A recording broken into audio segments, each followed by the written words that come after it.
मेरा ताल्लुक बेसिकली मुत्तहिदा कौमी मूवमेंट पाकिस्तान से है। सईद गनी साहब जैसा मिनिस्टर, पेन लेने वाला आवाम के लिए, ऐसा मिनिस्टर मैंने नहीं देखा, ऐसा आदमी, एनर्जेटिक आदमी मैंने नहीं देखा। जो लोग मेरे साथ काम करते रहे, और ये बात सबको पता है कि नजरियाती तौर पर मैं एमक्यूएम का बड़ा सख्त मुखालिफ हूँ। मेरा ताल्लुक बेसिकली मुत्तहिदा कौमी मूवमेंट पाकिस्तान से है। सईद गनी साहब जैसा मिनिस्टर, पेन लेने वाला आवाम के लिए, ऐसा मिनिस्टर मैंने नहीं देखा, ऐसा आदमी, एनर्जेटिक आदमी मैंने नहीं देखा। वज़ीर आज़म साहब की जो राय है उस पर मुझे हैरत इसलिए है कि या तो वज़ीर आज़म इनको नहीं जानते, या अगर जानते हैं तो उनकी राय जो है वो मैं समझता हूँ कि दुरुस्त नहीं है।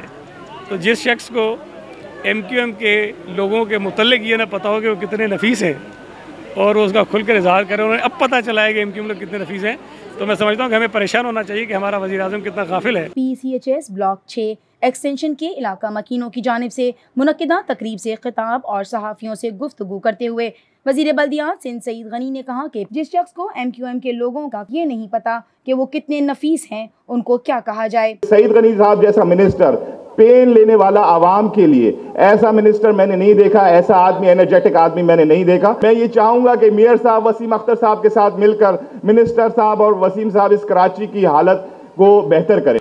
फ़रोग नसीम साहब अच्छे आदमी है, मेरे साथ सेनेट में रहे हैं, लेकिन जो दूसरे साहब हैं हैं तो हमारे दोस्त, लेकिन वज़ीर आज़म साहब की जो राय है उस पर मुझे हैरत इसलिए है कि या तो वज़ीर आज़म इनको नहीं जानते, या अगर जानते हैं तो उनकी राय जो है वो मैं समझता हूँ कि दुरुस्त नहीं है।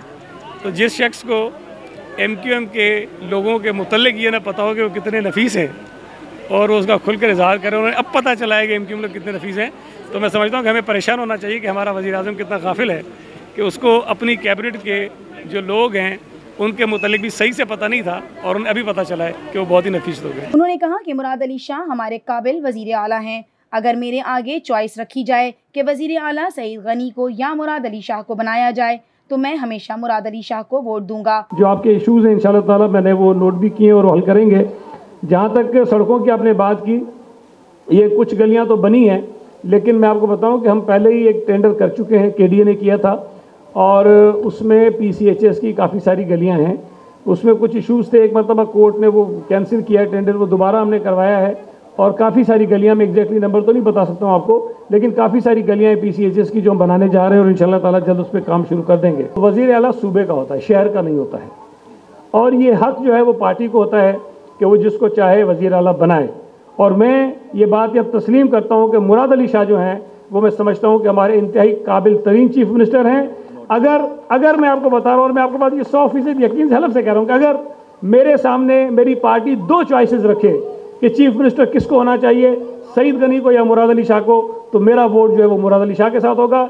इसलिए मैं समझता हूँ कि मुझसे ज़्यादा तालीम याफ्ता है, मुझसे ज़्यादा काबिल है, मुझसे ज़्यादा बेहतर तरीके से वो काम कर रहा है, और अगर अगली मरतबा भी हुकूमत आई तो मेरा vote chief minister Murad Ali Shah के लिए होगा। उन्होंने कहा कि नैब एक गैर जानिबदार इदारा नहीं रहा, नैब हुकूमत की ईमा पर काम कर रहा है।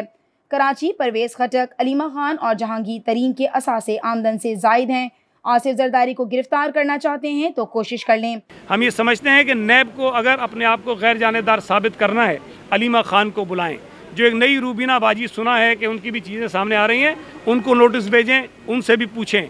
जहांगीर तरीन जिसके ऊपर साबित है कि उसने अपने मुलाजमीन के नाम पर बेनामी अकाउंट्स बनवाए, करोड़ों रुपए उसके अंदर रखे, उससे वो पूछें, और उसको सुप्रीम कोर्ट नाइल करार दे चुका है और उसके ऊपर इल्ज़ाम साबित हुए हैं।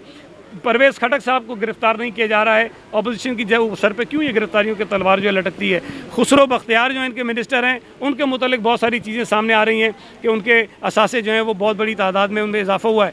तो अगर नैब ने गैर जानिबदारी नहीं दिखानी है तो जिस तरह फरियाल टालपुर के ख़िलाफ़ कानून का इस्तेमाल होता है, उसी तरह से अलीमा खान के ख़िलाफ़ भी कानून का इस्तेमाल होना चाहिए।